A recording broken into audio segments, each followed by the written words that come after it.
On Africa 24 English, the African Union Journal is presented to you by Afreximbank.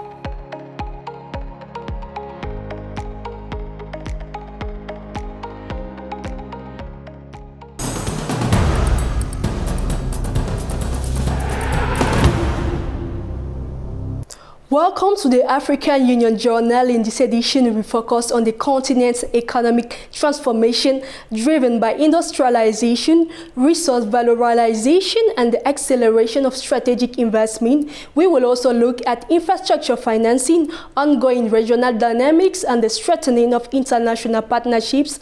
Finally, we feature a portrait of Samaila Zubairu, a key figure in infrastructure financing in Africa. More details coming up shortly.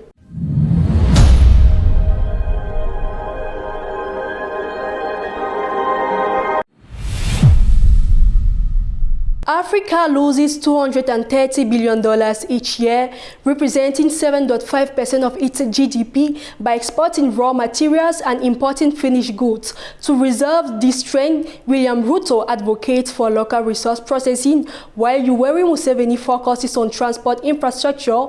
The African Union, for its part, calls for the development of integrated economic corridors to support industrialization and employment. More details in this report by Sarah Aji. Africa faces a major structural challenge, turning its vast potential into tangible wealth. While the continent produces 10 million barrels of oil per day, about 10% of global production, it paradoxically spends around $90 billion annually importing 120 million tons of refined petroleum products. This revenue loss, estimated at over $230 billion, represents more than 7.5% of the continent's GDP for this single resource.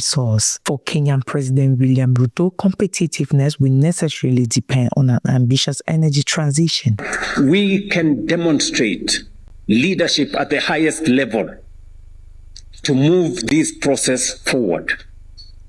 We must now move deliberately to pool these resources and position ourselves competitively in the global green manufacturing arena.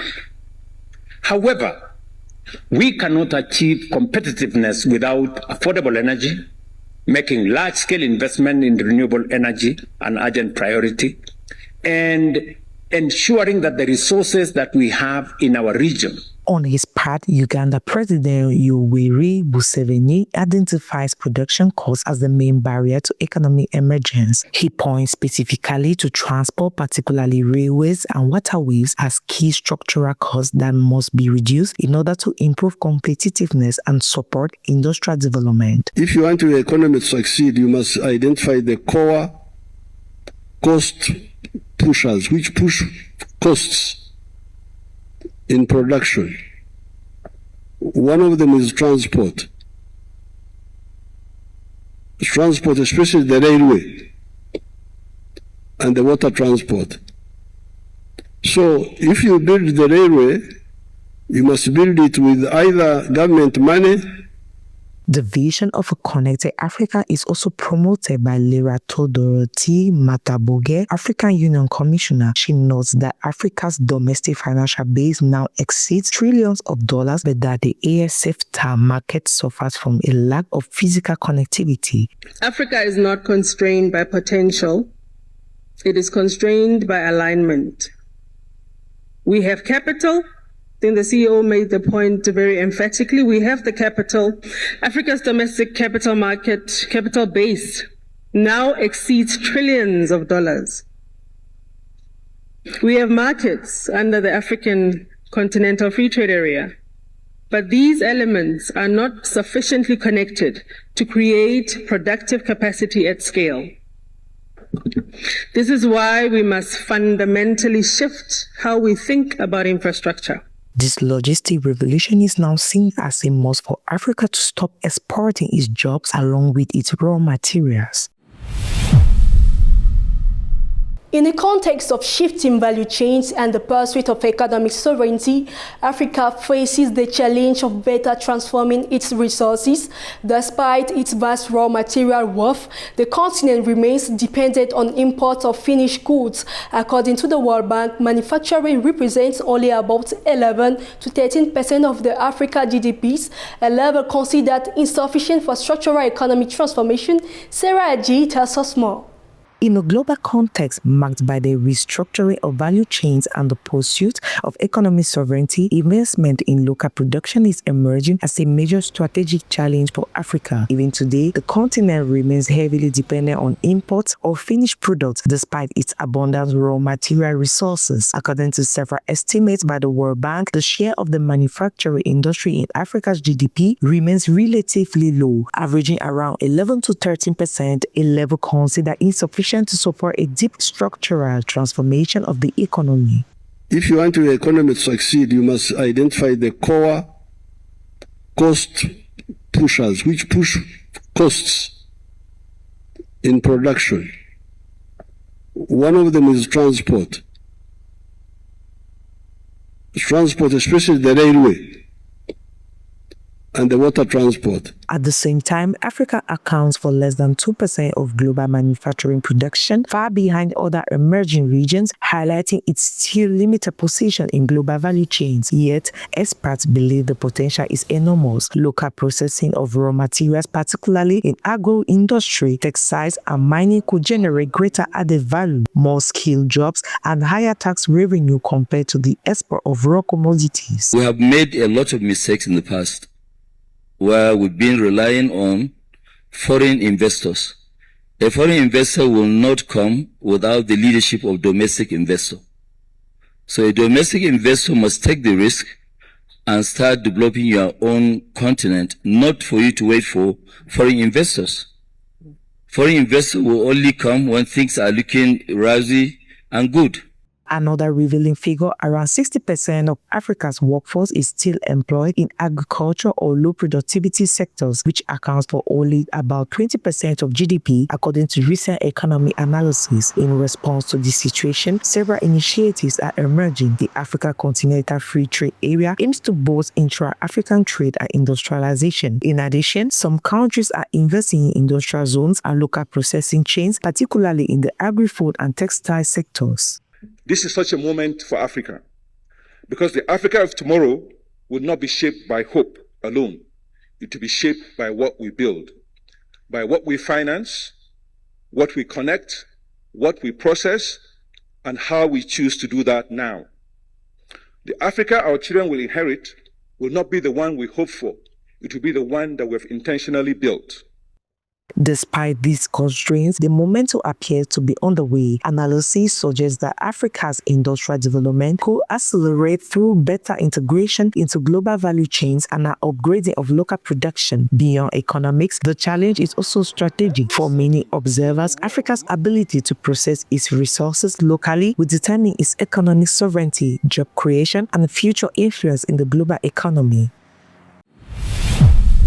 Despite an estimated $4 trillion in available domestic capital, Africa continues to face a persistent infrastructure gap that hinders its economic integration and industrialization. To accelerate productive investment, the continent is working to overcome structural barriers by focusing on major strategic projects and new financing initiatives. Details with Christian Belobo. Despite possessing substantial domestic capital estimated at nearly $4 trillion according to the Africa Finance Corporation's 2026 report, Africa continues to grapple with a massive infrastructure deficit costing between $170 billion to $221 billion annually. This shortage of critical infrastructure, including insufficient roads, ports, railways, and energy networks, hampers the continent's ambition for industrialization and regional integration. To address these severe gaps, several key initiatives are underway. Flagship projects like the Lobito Railway Corridor, which connects Angola, Zambia, and the Democratic Republic of Congo, the port of Lamu in Kenya, and the Julius Nyerere Hydroelectric Dam in Tanzania, aim to turn this situation around. The Africa We Build Summit is a profound opportunity to turn potential into action by forging partnerships, unlocking finance, and building continental synergy. Treating infrastructure as a standalone asset delivers little or no impact. Moving priority infrastructure from inception to tangible outcomes across Africa requires an integrated approach, linking roads, railways, ports, power, and digital networks to industrial parks and micro, small, and medium enterprises. The implementation of this project faces major obstacles. Some argue that a portion of local savings remain tied up in sovereign bonds, whilst the lack of bankable projects, technical studies, and solid guarantees is holding back investment. The continent allocates only 4% of its GDP to infrastructure, compared with 14% in China, according to the African Development Bank, a shortfall that costs nearly 2 percentage points of annual growth and limits its industrial competitiveness. We need to look at infrastructure as part of an overall a driver to industrialization. So you can't look at infrastructure as a standalone asset. You have to think of it in terms of trying to stimulate industrialization. We have a lot of capital in Africa. We now need more policy action, focus from the capital markets. This is your DFIs, your multilateral finance institutions that are now very active in trying to mobilize capital around undeveloped projects on the continent. To meet this challenge, Africa governments and continental institutions are turning to innovative mechanisms. On February 14, 2026, the African Union Summit in Addis Ababa, heads of state launched the African Infrastructure Financing Facility, designed to accelerate the preparation and financing of priority cross-border projects linked to Agenda 2063 and the African Continental Free Trade Area. In parallel, the Alliance of African Multilateral Financial Institutions, with over 70 billion in assets, aim to pool risks in order to attract more private and institutional capital. Various infrastructure projects, because I will tell you that corridor does not start at the ports. It doesn't start at our airports. It actually starts at the farm. It starts at the factory, and it starts at the production centers. It is how you connect production centers to markets. That is what is important. That is when now you have a corridor that is complete, a corridor that gives value, a corridor that moves you from rhetoric to deliveries, because what we need is not political statements. It's not about rhetoric. It's about delivery. But this requires bold and sometimes uncomfortable decisions. The primary challenge has shifted from a purely financial one to a structural one, ensuring effective investment. The private sector, particularly via public-private partnerships, is now essential for modernizing infrastructure, following the models of nations like Cote d'Ivoire, Senegal, and Morocco. With the advent of the African Continental Free Trade Area, these investments must strategically evolve into regional corridors. This transformation is critical for sustainably bolstering African trade industry and employment, thereby presenting the continent with an unparalleled chance to convert its inherent potential into concrete sustainable growth. Regional news: IGAD launches Recover Horn to strengthen climate resilience in the Horn of Africa. UMOA and the IFC are intensifying cooperation to boost the private sector. The Central Bank of Central African States has decided to gradually increase the repatriation rate of foreign currency within the CIMAC region. A review of these stories with Sarah Ajay. The Intergovernmental Authority on Development is strengthening its response to climate risks in the Horn of Africa. Meeting in Djibouti from April 23rd to 25th, experts from member states work on developing the regional Recover Horn program designed to build long-term resilience to droughts, floods, and natural resource degradation. The project is structured around 5 key pillars, including climate-resilient agricultural systems, early warning mechanisms, and livelihood diversification. Supported by enhanced regional coordination and data-driven solutions, the initiative aims to deliver a bankable program capable of attracting financing and supporting sustainable development at the regional level. The Commission of the West African Economic and Monetary Union and the International Finance Corporation reaffirmed their strategic partnership on April 17, 2026 during the Bretton Woods meeting. The Commission President Abdoulaye Diop and the ASC Vice President for Africa, Ethiopie Tafara, reviewed progress on collaborative projects launched in October 2023. The strengthened cooperation focuses on key priorities such as finalizing a regional guide on public-private partnerships, structuring an investment project pipeline, developing financial markets through JCAP, and the strengthening of the regional stock exchange and supporting entrepreneurship, notably through Tremplin Startup Waimo 2026. New areas of collaboration are also being explored within the AFC's 2030 strategy. The Bank of Central African States has announced a gradual increase in the foreign exchange repatriation rate for revenues from extractive companies within CEMAC. Set at 35%, the rate will rise to 50% in January 2027 and then to 70% in January 2028. The measure aims to strengthen foreign exchange reserves while ensuring a gradual implementation for affected operators. Funds allocated to sites rehabilitation remain excluded from the framework. The Bank of Central African States stated that this reform is part of efforts to maintain monetary and exchange rate stability. It also urged extractive sector actors and banks to comply with the new regulation. Italy and the African Development Bank are strengthening their partnership with a new co-financing framework aimed at supporting strategic projects in Africa. With a budget of up to 140 million euros, this mechanism targets key sectors such as energy, agriculture, manufacturing, and the environment. A report by Marie Raffaella Antolo. The African Development Bank and the Italian government signed a co-financing framework agreement on April 17, 2026 in Washington, D.C. aimed at strengthening investment in Africa across the energy, agriculture, water, and human capital sectors. The partnerships will mobilize up to 140 million euro, including 100 million euro in concessional financing and 40 million euro in grants. The agreement has been concluded for a period of 10 years, with a 6-year active investment phase dedicated to financing eligible projects. The new African financial architecture rests on a simple proposition. Capital should be deployed at the right level by the right institution with the right instruments. That means clearer roles between national, regional, and continental actors. Beyond financing, the cooperation seeks to strengthen banks' co-financing capacity and stimulate investments aligned with its strategic priorities, notably creating decent jobs, particularly for young people and women, improving food security through resilient agricultural systems, strengthening climate resilience through adaptation projects, and expanding access to reliable energy through industrialization and improving living conditions for local populations. This agreement represents a concrete step in the implementation of the Mattei Plan and reaffirms Italy's commitment to building fair and long-term partnerships with African countries. By working with the African Development Bank, we are leveraging a trust partner to maximize the impact of our development resources and support sustainable investments in key sectors. In 2024, the institution reached a milestone with a record investment of $11 billion, targeting key sectors. This strategy supports the acceleration of development and economic transformation against the backdrop of an optimistic African outlook, with growth projected to reach 4.3% by 2026.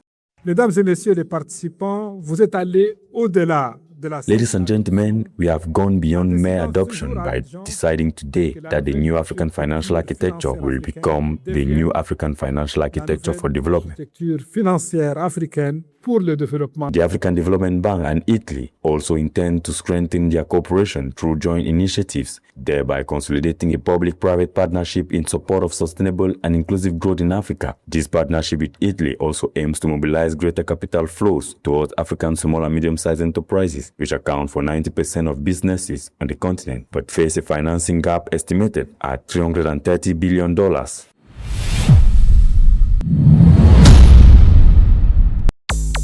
The 6th African Youth Summit on Sustainable Development Goals, CDGs, will take place from 23 to 25 June 2026 in Accra, in Ghana, in a hybrid format combining in-person and virtual participation, organized around the theme Reimagining Africa Through Youth-Driven Solution. The event will bring together over 1,000 of young leaders, decision makers, NGOs, UN agencies, and private sector stakeholders. Discussions will focus on innovation, youth employment, participatory governance, social equality, and the fight against inequality. Participants will also work on concrete solutions to accelerate the implementation of the SDGs by 2030.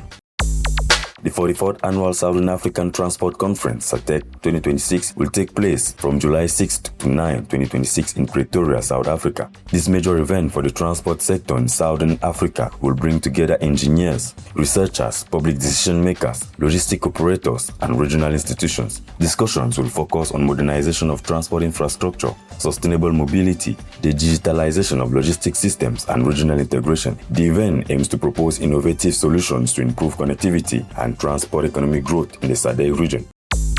The Africa-Caribbean Trade and Investment Forum, Active 2026, will take place from July 29 to 31, 2026 in St. Kitts and Nevis. This strategic cooperation platform will bring together heads of state, ministers, investors, financial institutions, and representatives of the private sector from Africa and Caribbean. Discussions will focus on strengthening trade, cross-regional investment, economic transformation, and South-South cooperation. The main objective is to consolidate a sustainable economic partnership between the two regions, particularly in the fields of trade, energy, agriculture, and tourism. The Nigerian Samaila Zubairu stands out as one of the leading figures in infrastructure financing in Africa. As head of the Africa Finance Corporation since 2018, he promotes a vision based on industrialization, local resource transformation, and financing strategic infrastructure to accelerate continental integration. Under his leadership, the institution has significantly increased its investment and strengthened its role in major energy, logistics, and industrial projects across Africa. His profile by Nana Kamso. Samaila Zubairu has established himself as one of the leading figures in infrastructure financing and economic development in Africa. A graduate in accounting from Ahmadu Bello University, Nigeria, and a member of the Institute of Chartered Accountants of Nigeria, he began his career in the banking and finance sector before specializing in the financing of large-scale industrial projects. His career, built on solid financial expertise and a resolutely Pan-African vision, illustrates the emergence of a new generation of African leaders capable of structuring and mobilizing massive resources for the continent's development. So transformation isn't only about creating jobs, it's about expanding the fiscal revenue of our respective governments. And when fiscal revenue expands, governments can invest in the real engine of productivity, education, skills, and talent development, health security, which creates more jobs across the economy. That is why value capture and retention is not a slogan, it is fiscal survival and is dignity. Appointed as head of the African Finance Corporation, Samaila Zubairu quickly set about a far-reaching transformation of the institution. Under his leadership, the organization expanded its network of member states and significantly strengthened its financial capabilities. Within a few years, the AFC's investment had multiplied, consolidating its central role in the financing of strategic infrastructure in Africa. The institution also reached a major milestone by exceeding $12 billion in assets, thereby establishing itself as one of the continent's most influential financial players. Priority today must be how we define Africa's value proposition to the world, from a supplier of raw materials to a talented workforce diversifying globally competitive supply chains.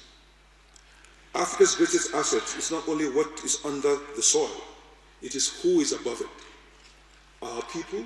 In his vision for the coming years, Samaila Zubairu intends to make the AFC an even more powerful driver of African industrialization. His priorities center on the development of transport infrastructure, the expansion of energy capacity, the development of high-value added mineral resources, and the strengthening of local industries. The stated objective is clear: to reduce the continent's dependence on imports and stimulate the creation of internal value chains. He also advocates for greater mobilization of private capital, both African and international, to support major infrastructure projects. So it is a chain that needs to be in place, and it starts by taking intentional decisions that will stop exporting raw materials, that will process whatever we have, create quality jobs. Beyond the figures and strategies, Samaila Zubairu's career embodies a broader ambition, that of an African undergoing economic transformation, capable of financing its own development. At the helm of the AFC, he has established himself as a key player in development finance on the continent, driven by a strong belief in African economic integration and the effective implementation of the African Continental Free Trade Area.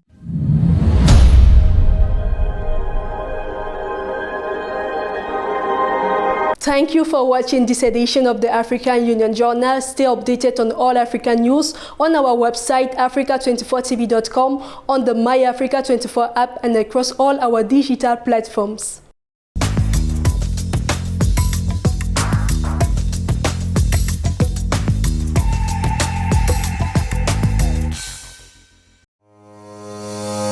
On Africa 24 English, the African Union Journal is presented to you by Afreximbank.